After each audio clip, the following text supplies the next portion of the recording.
Hello to everybody out there. Just a few announcements before we'll get started. Thanks for joining us tonight at the Hudson Library via Zoom. I'm Derek. I'm one of the reference librarians here. I just wanted to introduce a couple programs that are coming up via our virtual programming that you might find interesting. On Sunday, December 6th, we have at 2 p.m. a virtual concert.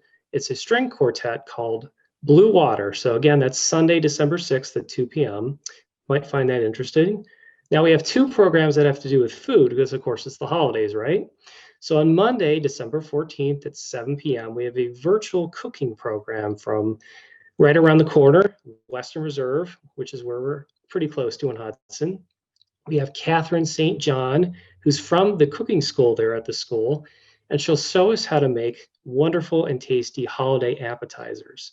And the next day, Tuesday, December 15th at 7 p.m., we have Lauren Coe, the author that's going to talk about Pyometry. Hopefully I said that right, but it's a book about modern tart designs for the eye and the palate. So two wonderful programs there about food. And if you're interested about those, you can call us at the library or go to hudsonlibrary.org and we can sign those up for you. They're all Zoom. So tonight, we also would like to thank the Learned Owl for providing copies of Mr. Brown's book, which will be available for sale. And on the right-hand side, you'll see a chat window, and the link will be there, so you can go and buy that book. And after the program, we'll have some question time available. So if you wanted to ask some questions down below, there's a little Q&A feature. You can go ahead and fill some questions there anytime, and we'll have some time for questions. So now we'll go ahead and introduce the author. So tonight we have with us David S. Brown, who'll be discussing his latest book, The Last American Aristocrat.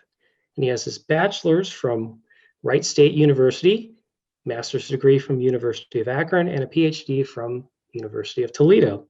And he's the author of many history books, such as Paradise Lost, A Life of F. Scott Fitzgerald, Richard Hofstadter, hopefully I said that right, an intellectual biography, and Thomas Jefferson, a biographical companion, and also Beyond the Frontier. So he currently is a history professor at Elizabethtown in Pennsylvania, where he lives and works. And now we'll turn it over to the author. So thanks, Derek. Henry Adams, just a little bit of biography. This, of course, is the great-grandson of John Adams. His grandfather was John Quincy Adams, and he himself was a third son. And he sort of cleaved to that identity as a third son because he thought it gave him a little bit of a respite from the Adams hothouse. That is, these two older brothers, Charles and John Quincy, they were going to be expected perhaps to be in politics, whereas Henry might not have to go into politics. This was a love-hate thing with Henry because he wanted to be a part of this family. He wanted to get his share, maybe even to be president someday, at least to be ambassador to the court of St. James's, which is what his father, his grandfather, and his great-grandfather had been. That is the ambassador, U.S. to Great Britain. This didn't come to pass. What does come to pass is that he has, I think, a far more fascinating life than the politicos and his family. And this is really what drew me to Henry Adams. I'm interested in cultural history, intellectual history, and Henry Adams is most famous for his written work, which tells us so much, I think, about 19th century American history, early 20th century American history as well. This kind of rising modern nation that Henry Adams really in some ways didn't like at all. And so he's this tremendous social commentator. There's probably three principal works that people know him by. The first is The Education of Henry Adams. This is the most famous work. And this is a loving, asperic, acidulous, and in some respects, quite tender look at his own life. It's a bit of a camouflage as well, in that he's not exactly upfront about everything. But even when he's not upfront, he's still telling us something. So when he, for example, has this 20-year gap in the memoir, for the people who knew him, they were supposed to recognize that this was the period of his marriage. This was the period that concluded with his wife's suicide, that he was never going to talk about. And this became, obviously, an incredibly loud silence. but it meant something to those around him. And it means something to people who read that to this day, now that we know the backstory. He was also the author of Mont Saint-Michel and Chartres. And this was a study, not so much of medieval history, but of medieval arts, aesthetics, music, really the history of the sensibility. And Henry called this my book of miracles. He called it my book of 13th century unity. And he sold it as a companion piece to the education, which he called my book of 20th century multiplicity. In other words, the organic nature of the medieval period, which he embraced, made a fetish of, and then the rush, the anomie, and the fracture of the 20th century, which he professed to have not much love for. And also, there's this tremendous history that he wrote, 9 volumes of the early American Republic, probably the greatest history written by an American in the 19th century. Unlike so much 19th century history, you could still read this today. It's fascinating. It's well written without being too plush or purple or romantic.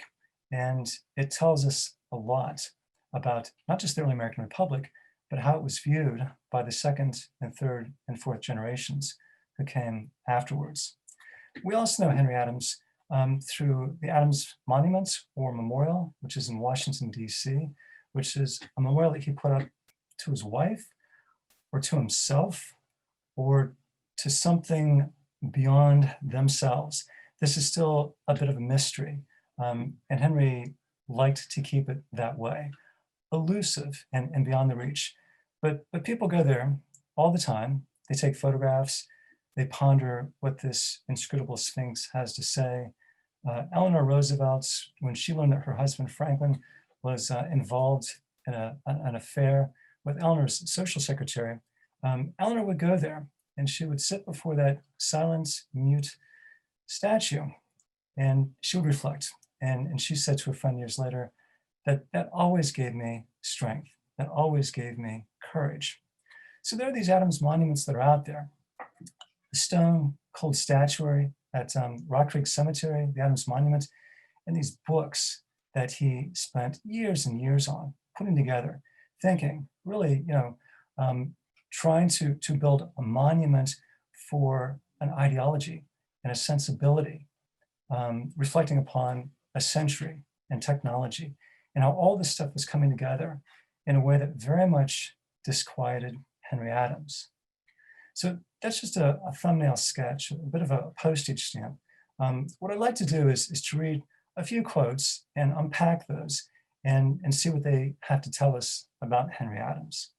So the first comes from Henry himself. He refers to himself in education in the third person. And he writes, for some remote reason, he was born an 18th century child. So literally, of course, Henry Adams was a 19th century child. He was born in 1838. But what he meant by this was that his education was strictly colonial, 18th century. And he wants us to think that this was a handicap, that he was handicapped by his education because it wasn't suitable for the coming day of industrial capitalism. He's not so much poking at the colonial period or poking at Harvard College because it didn't equip him with a more contemporary education. What he's doing here is he's poking at our love of change, our embrace uncritical of technology. And so he has no desire to be educated in the 19th century, educated, as one of his mentors said, by the knife. He has no desire to be educated by the dynamo, that is the industrial machine of the 20th century.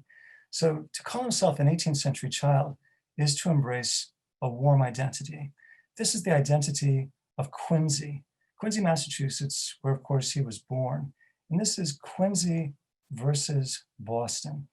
Quincy is organic, Quincy is green. Quincy is where Henry and his siblings spent the summers in the countryside. Boston is where they went to school. Boston was the wintertime. Boston was the machine. And so when we think of Henry Adams and that famous duality of the Virgin and the dynamo, we think that this is something that he comes up with around the 20th century. he puts into the education, but it was really there all along in this 18th century child's birth and reflections on his own errant education. So here's another quote, and this comes from Henry writing to a friend in England, and he's explaining, he's quoting Harvard College. He never liked to be at Harvard College. He was sort of forced by his brothers and his father to teach there for a few years because it was a respectable thing to do. But he wanted to move on. And so he writes to a friend, "As for me and my wife, we have made a great leap in the world, cut loose at once from all that has occupied us here in Boston. The fact is, I gravitate to a capital by a primary law of nature. This is the only place in America where society amuses me, or where life offers variety." So this is 1877. Henry's been married for 5 years, and he'll live in Washington for the rest of his life. He'll spend quite a bit of time in Paris as well. He'll keep an apartment there, but most of his time is going to be spent in Washington, D.C. So when he was a Harvard professor, he was very busy giving lectures, grading papers. He doubled as the editor of the North American Review, which is still around, and that was fine. But it wasn't until he left Harvard, it wasn't until he left the academy that Henry Adams actually became a writer. He became a novelist. He became a poet. He became the historian that he never could be at Harvard. In fact, I want to read something. This comes from a collection put out by the Library of America a few years ago. It's a 2-volume set on the 20th century American poetry. Henry Adams is in the volume. In fact, he is the first listed poet here. And the poem is Prayer to the Virgin of Chartres. And of course, this is Henry evoking the duality of the Virgin, medieval France, and thinking also about the dynamo, because inside this poem, he's got a second poem, Prayer to the Dynamo, in which he says, "You and we are near the end.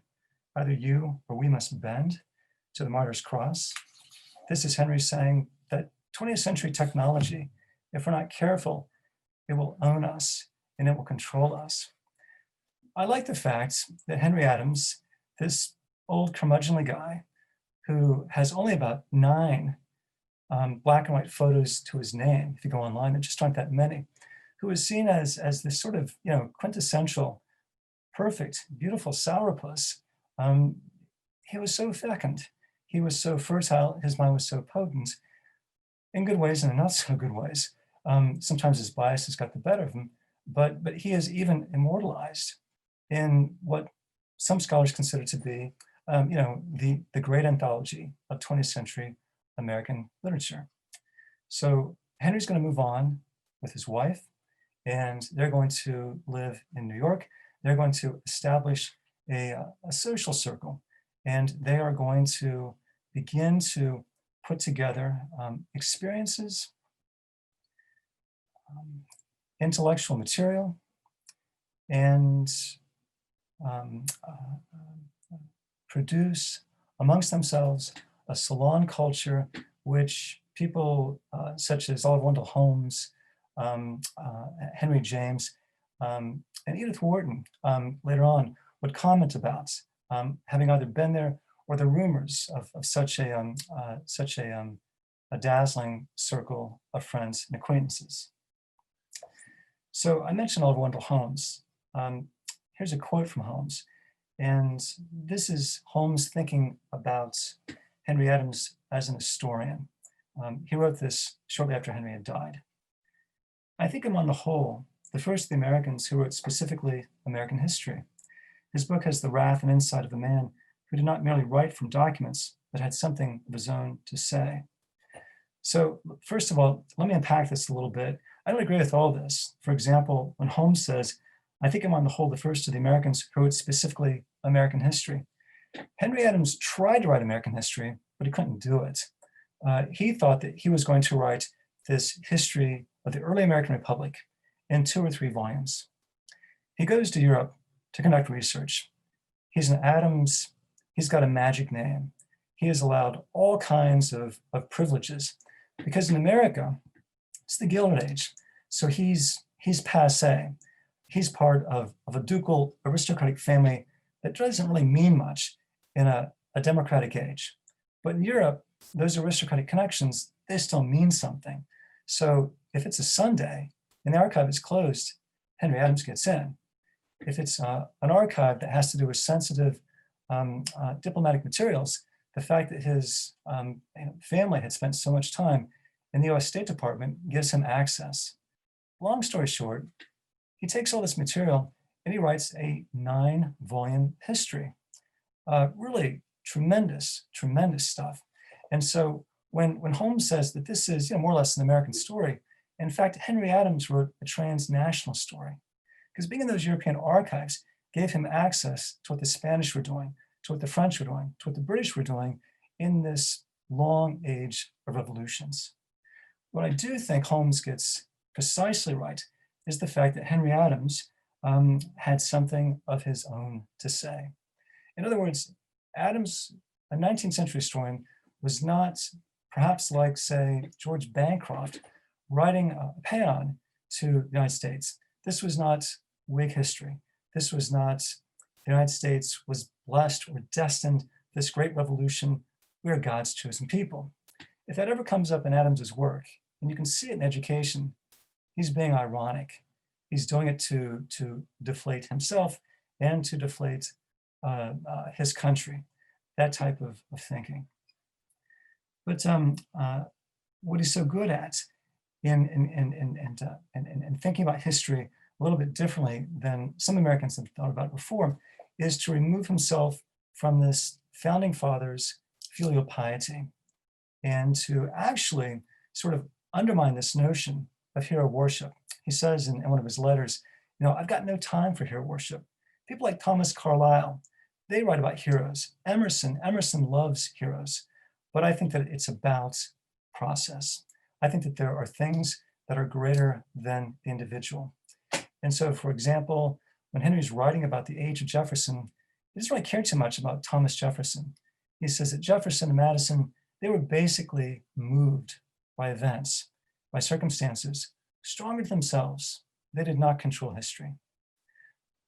Identifying a great historical process, great meaning not necessarily terrific, but just momentous, Henry Adams identifies Robert Fulton's invention of the steamboat, this craft which defies nature by moving upstream, going up to Albany.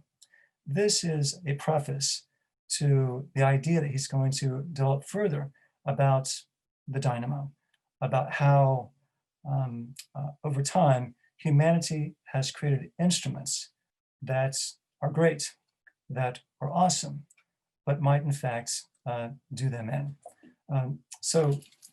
The Library of America also, years ago in the 1980s, they produced a new edition of Adams's history. And they're true to the source. It's not abridged, and you can find editions online.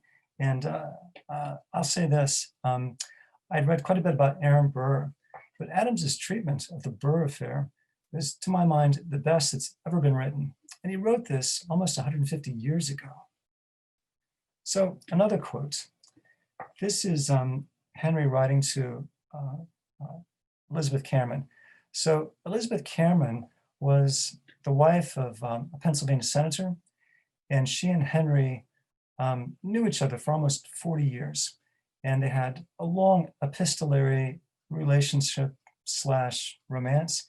Henry was 22 years older than she was. Actually, her husband was a bit older than Henry.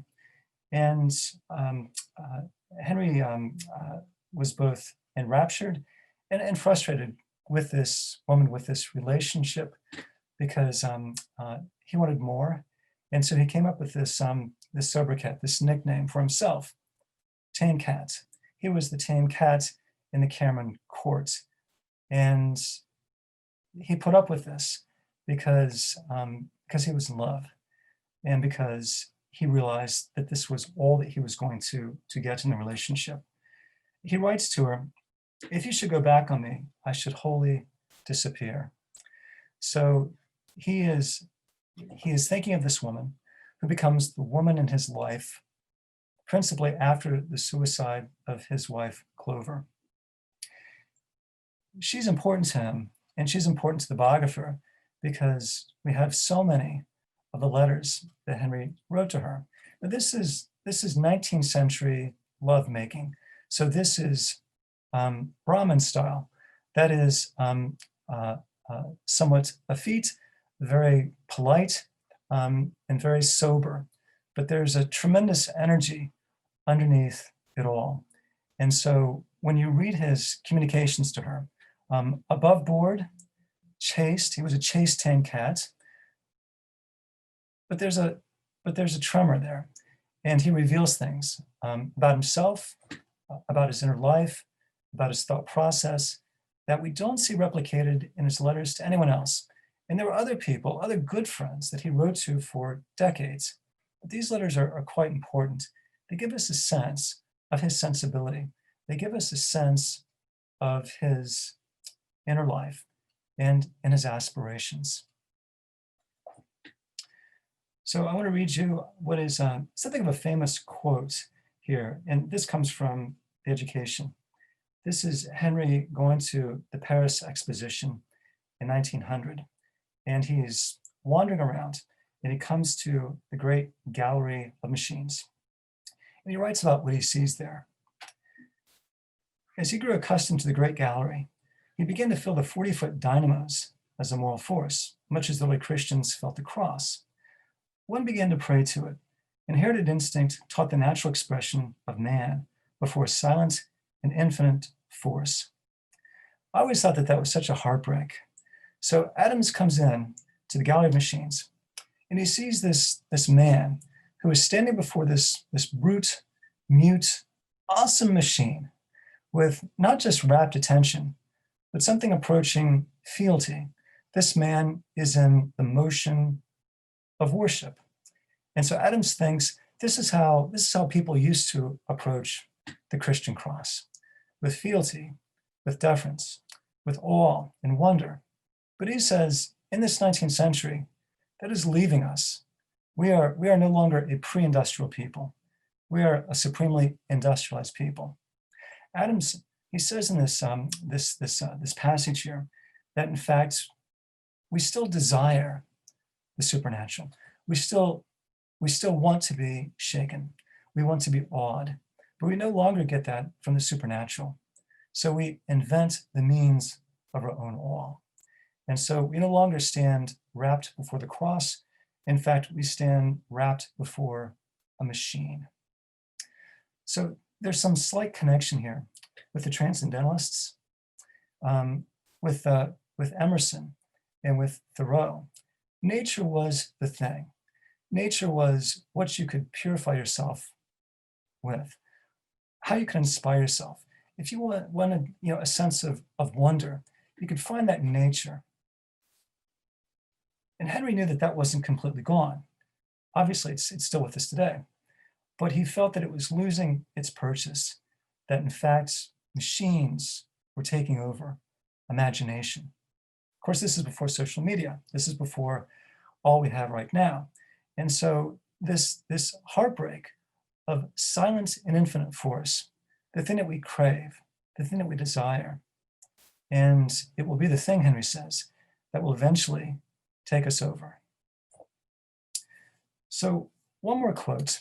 This comes from, in many respects, a kind of an unlikely source. So this is F. Scott Fitzgerald. Fitzgerald was at the Newman School in Hackensack, New Jersey. Doesn't exist any longer. This is where he was sort of farmed off to prep. And he met a gentleman there, Father Sigourney Fay. And Fay was a Catholic clergy. He was a mentor to Fitzgerald at the Newman School, where he was on the board, but he lived in Washington, D.C. And Fay was eclectic. He was brilliant. He knew medieval architecture, music, history. And somewhere along the way, Henry Adams came to know him. In fact, you could find in the letters of Henry Adams some references to Father Fay. And Fitzgerald tells us that when I was a boy, he wrote, I came to see this old man. And it was Henry Adams. So Fay had brought Fitzgerald would have been about 15 or 16, to Henry Adams's house in Washington, D.C., and would have met the great man. Adams doesn't refer to this in his correspondence, but he wouldn't, because F. Scott Fitzgerald in 1912 wasn't F. Scott Fitzgerald quite yet. What Fitzgerald does is in his first novel, This Side of Paradise, which he published in 1920, Fitzgerald was 23 at the time.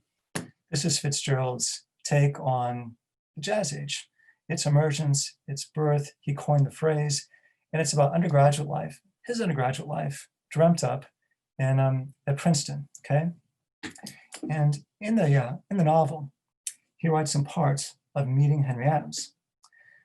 The Monsignor announced that he had another guest.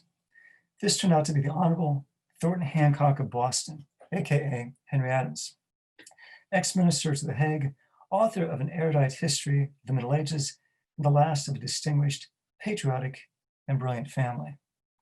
So there's some things in there that Fitzgerald, just in his 20s, gets supremely right about Henry Adams.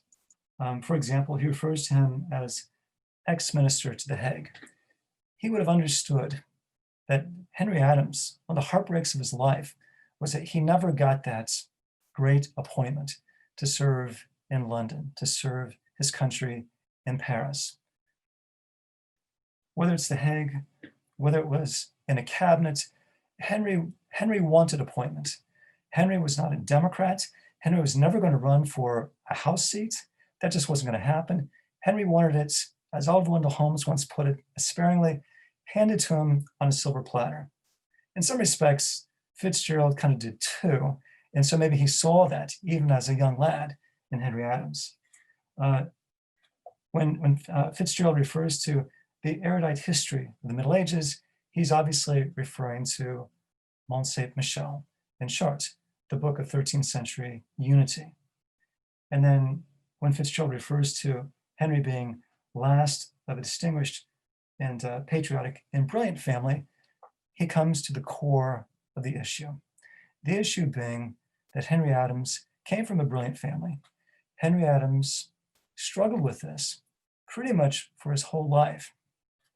He was able to become a very productive scholar in spite of his unwillingness, or perhaps because of his unwillingness, to make do, to embrace the modern condition. He had a cantankerous streak, but he absolutely made it pay. He made it pay in that his unwillingness to embrace democracy, his unwillingness to embrace technology and the machine in a real uncritical sense, gave him room to maneuver, room to be, I think, what an intellectual ideally is supposed to be. That is someone who doesn't stand in the center, but someone who is able to critique because one is on the outside. When I think of some of these great late 19th, early 20th century intellectuals, people like the economist Thorstein Veblen, born up in Wisconsin, English was the second language. So many of these were immigrants or second or third generation Americans. Here you have Henry Adams, who his roots go all the way back to American history. But in fact, he had that perspective of being an outsider. It informed his work. It gave him a striking perspective. And in poetry, in a couple of novels, in his letters, and in his history, and of course, in his memoir, he brings all of that learnedness. He brings all that asperity. He brings a real heart to the material. And he is able, I think, to communicate effectively where America appears to be going in the 20th century. So with that, Derek, if you're still out there, Oh, yes. Should we look for questions?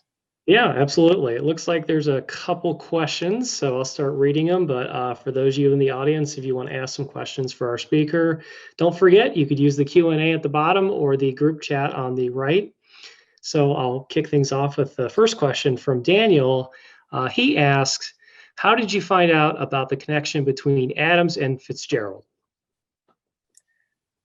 Well, years ago, I was working on a Fitzgerald biography, and it came up there in reference to the passage that I had read to you in This Side of Paradise.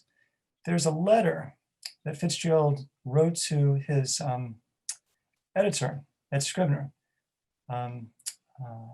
Max Perkins.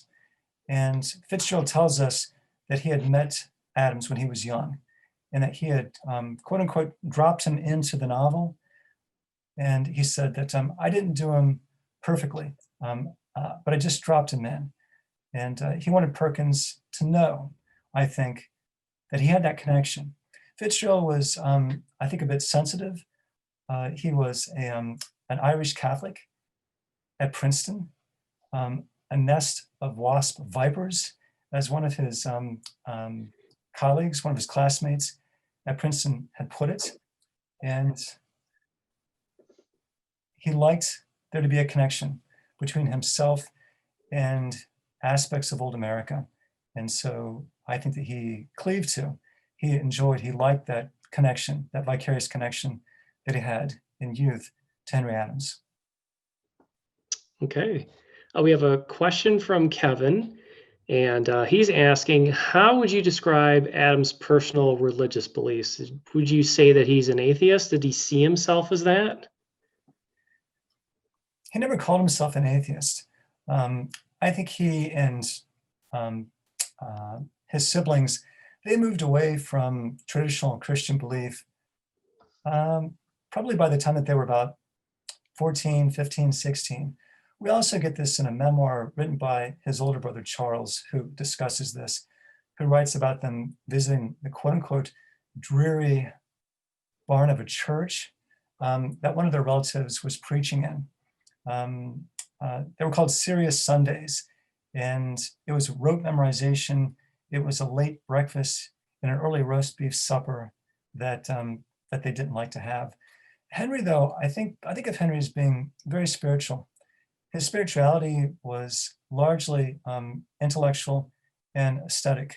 And so I mentioned Father Sigourney Fay, and now Adams liked having these conversations with him.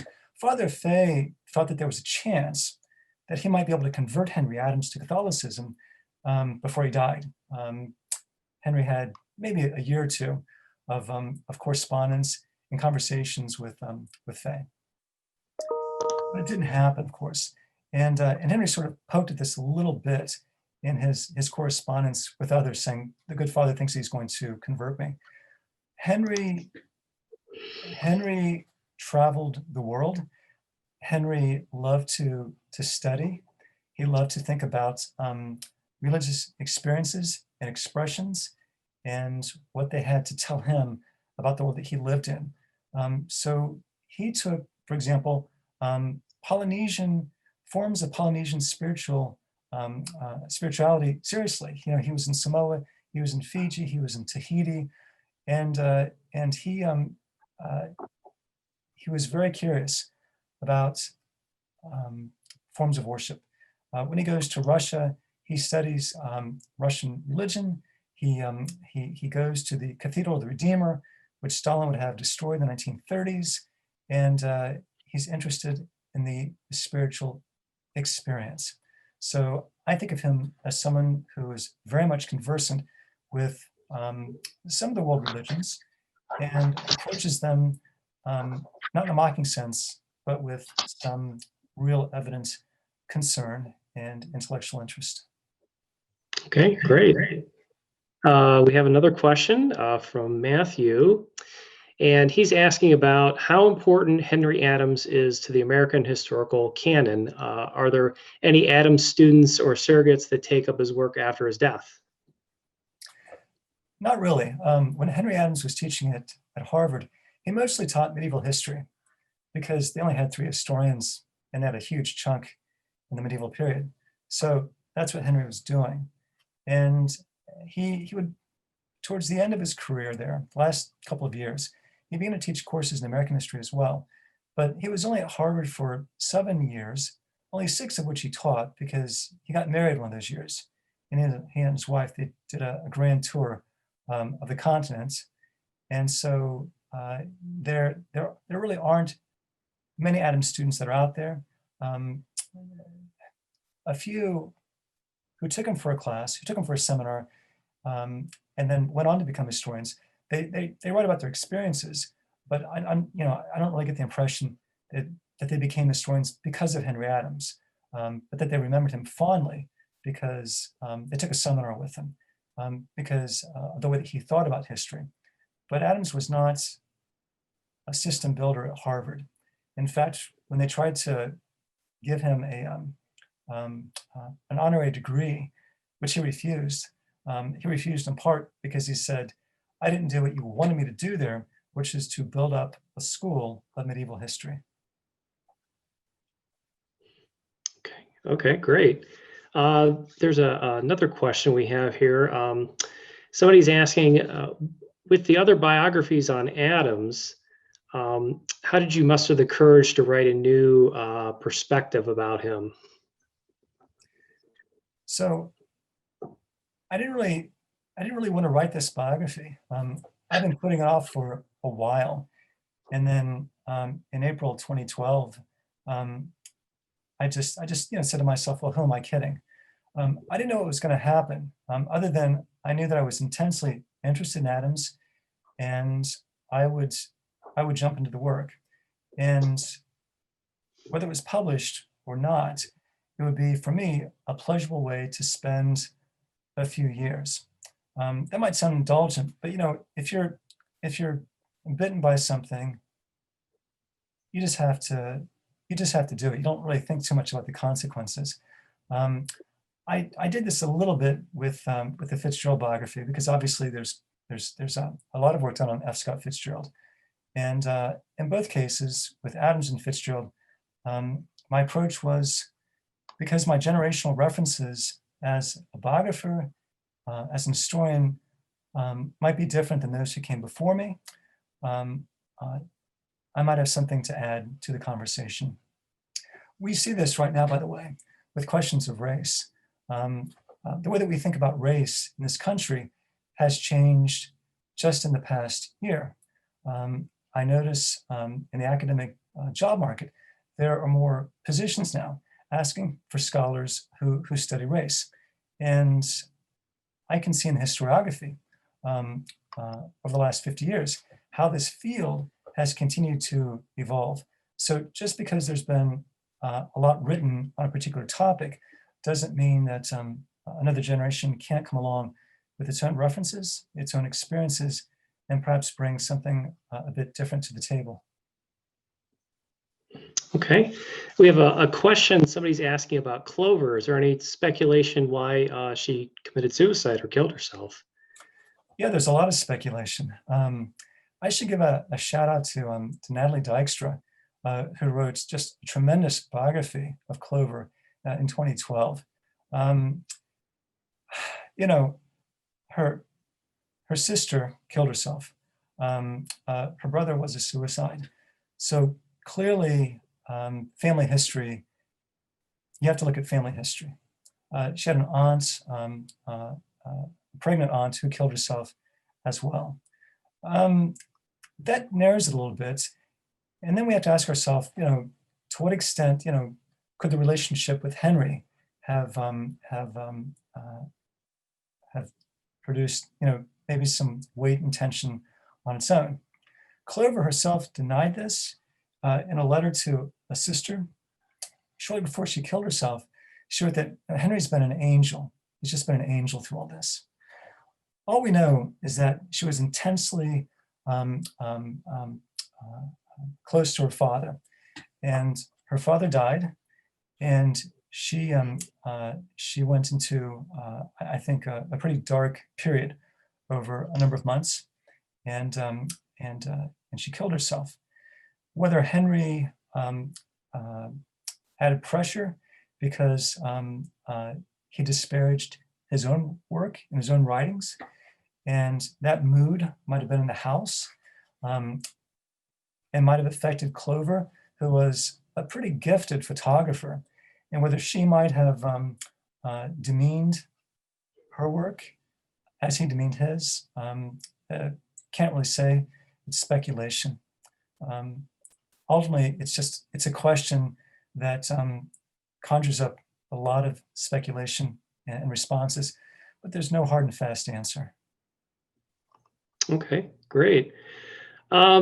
Kevin has a question, and he's asking about if Mark Twain and Mr. Adams had any kind of acquaintance. Did they know each other? And he says that would be quite the conversation if they did.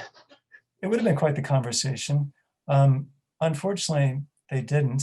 I think that Twain, with his levity and his perspective, I would love if they would have met, because I think that Twain would have had a tremendous take on Henry Adams.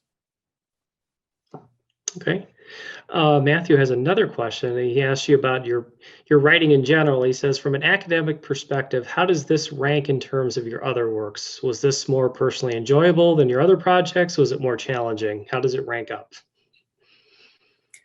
In some respects, it gets a little bit easier in that the writing process, the research process, you've done it several times, so it's just a matter of some practice.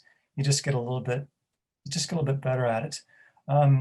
Most of the projects that I've worked on, they've all been labors of love, and I've approached them, really for the same reason, that these are individuals who mean something to me. So, in ways I'm not going to get into, Henry Adams was a personal project because he spoke to me a number of years ago when I was going through something, and I couldn't shake that. And so that's why I determined to write the biography. And so, as much as anything, it's the interest in the project which keeps it fresh and alive. And so I had that with Fitzgerald, I had that with Richard Hofstadter, and I had that with Henry Adams. And so, in some respects, it all just blurs. I don't think of these necessarily as individual projects so much as there's a puzzle, and we're putting pieces together. And this was just the latest piece of the puzzle. Okay, great. Greg has a question, and he's asking about the challenges you face as a biographer when Adams' anti-Semitism is confronted through the crucible of the modern social justice movement. I try not to think about it that way because you can get paralyzed. You just don't want to touch it.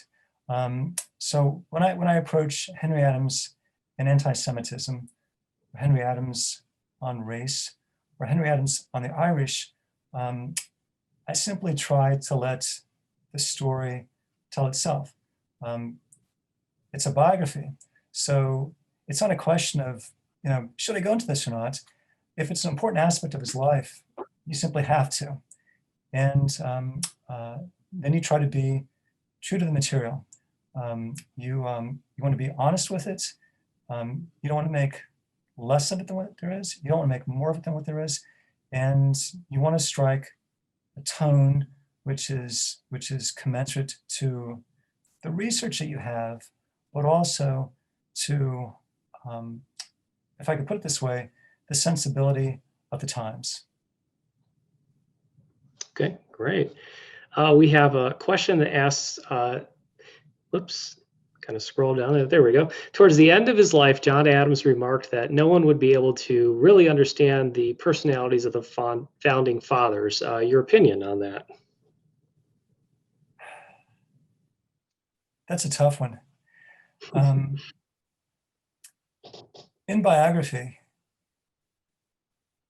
it's humbling because you can spend years with somebody, and yet you know that there are aspects of that individual, of their personality, that you probably haven't touched, either because you couldn't find something in the sources, or you just know from your own experience, your own life, that there are these ineffable things these qualities that come through to you. They might come through maybe to people close around you, but they don't necessarily translate to others. I'm sure it's like that with the founders. To sit down, for example, and have a conversation with Thomas Jefferson, I'm sure that there are things that would just be so striking that we would never expect to hear from him, or to physically, with his appearance, see about him. I think that these people are still, for all their writings, I think their inner lives are still somewhat remote to us, and probably always will be. Okay, great. Kevin asks, what do you think of Adams' two novels? So in 1880, Adams wrote Democracy, which is his critique of American democracy. And 4 years later, in 1884, he published Esther, which is his thinking about, I think, as much as anything, the decline of organized faith and religion in 19th century America.